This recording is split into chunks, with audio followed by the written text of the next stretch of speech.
Hey guys, today I'm teaching you how to do a wire transfer in Chase online banking. Perfect if you need to send money securely in 2025. Start by logging into your Chase online banking account. From your dashboard, go to the Pay and Transfer tab. Then select Wires and Global Transfers. Click Add a recipient if you haven't already. Enter the recipient's name, bank name, account number, and routing number. If it's an international transfer, you'll also need their SWIFT code or IBAN. Once added, select the recipient. Choose the account you're sending money from and enter the amount.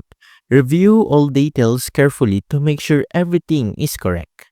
Then click Next, confirm your transfer, and approve it using your Chase security code or two-factor authentication.